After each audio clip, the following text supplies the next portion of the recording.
So The Extraordinaries is a YA superhero book by author Tj Klune that follows the story of a superhero-obsessed young man named Nick Bell as he pursues the possibility of becoming a superhero himself. This is one of the first Tj Klune books I've actually ever read, and by far was one of my most enjoyable. I believe this is Tj Klune's YA debut with this book, and you can definitely tell in terms of the tone and the language used within it. Usually Klune is a bit more tongue-in-cheek, and he's a bit more of a risque writer, I would put, but his writing style in terms of his humour and the flow of his work is still very much present here, and it has all the usual hallmarks of a Klune book, and that makes it all the more enjoyable. Now, as a superhero story goes, this is a pretty fun one. It focuses around the character of Nick, who is a superhero super fan with ADHD. So as you can imagine, that is a wonderfully interesting mix because he is our point of view character, and so we are privy to all of his many thoughts. And I have to say, out of all of Klune's books, this one by far makes me laugh out loud the most often. Just some of the stuff that Nick comes out with is just hilarious, and it really does lend to his character and to what we later find out about him in the series.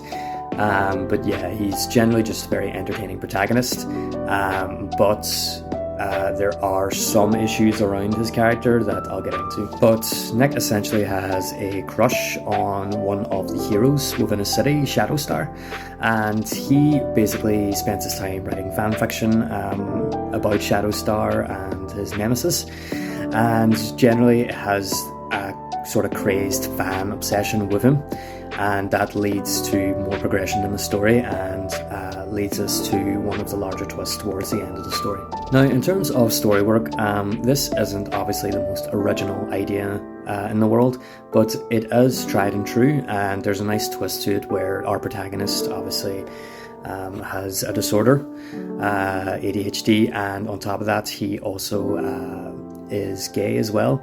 And as a young teenager growing up with so many obstacles to come across, you really do feel for Nick and his struggles going through life, trying to relate to his friends and to the world around him.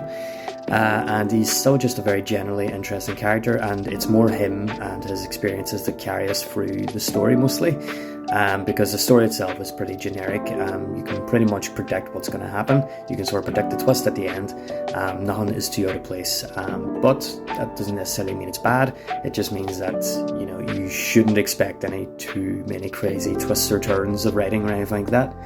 But you can still enjoy the character work. Now, some people will struggle with reading Nick because Nick is pretty oblivious, is a good word for him. There are just leaps of logic that most ordinary, even teenagers, would make that would prevent a lot of the slowness throughout the story, just as a result of his misunderstandings, not underestimating his own abilities and just not realizing very obvious things. Now, part of this, I believe, Klune is just playing off the fact that he is just a bit oblivious and he's not very observant of the surroundings and people around him. But it does get a bit grating, so it does, and I think it does sometimes slow the story down when that's played up a bit too much. But it doesn't really take too much away from his character, but it is still a bit of a flaw. I was actually interested to hear that there was a lot of controversy around this book when it first came out, and the reason why I thought was a bit strange until I really understood the context of the time. Essentially, Klune in this book was being accused of pandering to the police, or supporting the police and the sort of abusive structures that have been in place. And when you realise the release date of this book and you begin to understand why people would hold that opinion at that time. This book came out in 2020 in the summer, shortly following the death of George Floyd, and obviously around that time people were across the world were calling into question the efficacy of the police and also police practices across basically all nations. So people at that time, even readers, were basically seeing everything through that lens, and because of some very questionable stuff that Nick's father, who is a policeman in this book, does. Essentially, he assaults a witness while they're being interrogated when he was at his lowest in a moment of grief. Obviously the police then protect Nick's father from getting fired, and he just ends up with a suspension instead. For a lot of people, this was a big problem. People believe that Nick's father should have been fired and had their own opinions of what they think should have happened, and that they didn't want Klune perpetrating these events as being ordinary behaviour that's acceptable, and just generally didn't like the idea of Nick's father not being punished sufficiently enough for his actions as a police officer.